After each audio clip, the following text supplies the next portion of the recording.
Shalom Bapak Ibu Saudara kasih dalam Tuhan. Haleluya, kita bersyukur hari ini kita bisa memasuki Christmas Eve atau malam Natal tentunya.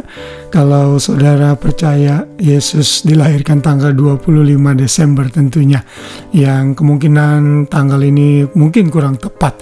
Tapi regardless apakah tanggal ini tepat atau tidak, dunia dan kalender Gregorian merayakan Natal pada tanggal 25 Desember, dan ini orang menyebutnya dengan malam Natal.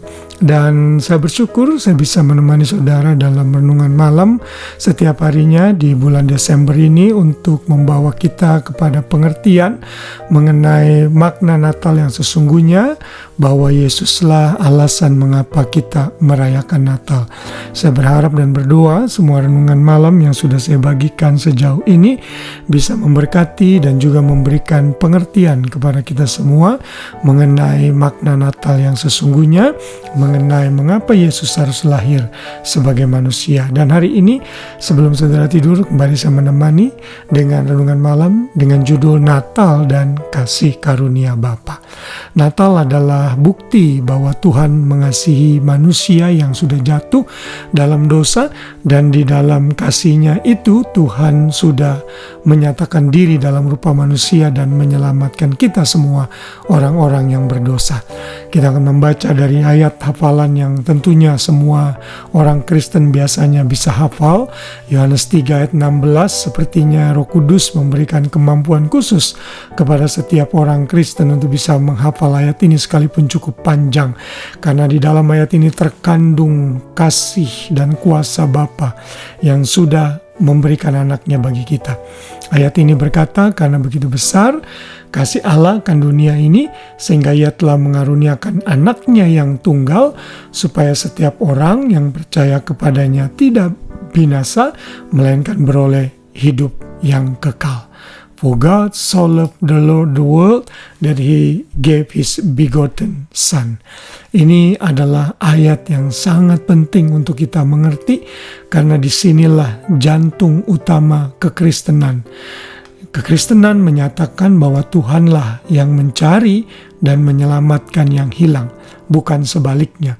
Karena manusia dalam keadaan dan keberdosaannya tidak mungkin bisa menyenangkan Tuhan. Mereka harus dihidupkan dulu, dan dengan cara bagaimana manusia bisa dihidupkan dengan Tuhan memberikan Yesus sebagai anaknya, lalu kita dilahirkan kembali saat kita percaya Yesus sudah melakukan tugasnya di kayu salib untuk menebus kita dari hukuman dosa. Yesus yang sudah lahir dalam daging dan sudah menyerahkan dirinya bagi kita adalah lambang kasih karunia Tuhan yang besar, kasih karunia Bapa yang besar yang sudah dilimpahkan kepada kita yang hidup di dunia ini yang sudah jatuh dalam dosa. Manusia dalam keberdosaannya tidak mungkin diselamatkan oleh kemampuan sendiri, oleh perbuatan baik, tapi oleh kasih karunia semata. Dan Tuhan melakukan itu agar setiap orang yang percaya kepada Tuhan Yesus tidak binasa, melainkan beroleh hidup yang kekal.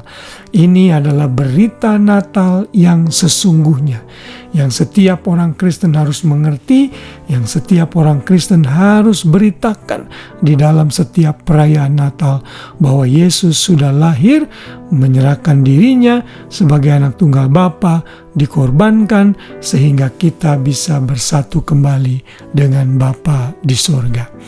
Dosa harus dibayar dengan pengorbanan darah.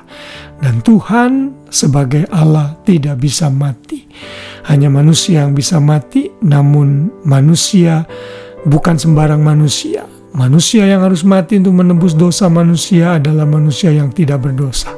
Dan itu harus dilakukan oleh Tuhan sendiri.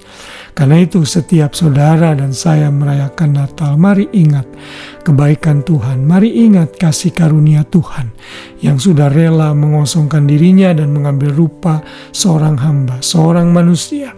Dan dalam keadaan manusia, sebagai manusia, Ia sudah taat sampai mati, bahkan sampai mati di kayu salib. Dalam setiap merayakan Natal, itu adalah bukti kasih karunia Bapa bagi kita.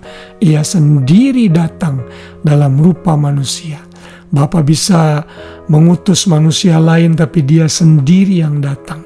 Saudara, kalau saudara mau menyampaikan pesan kepada orang lain, mungkin saudara bisa tulis surat atau titip pesan kepada orang lain, atau tulis di WA, di email.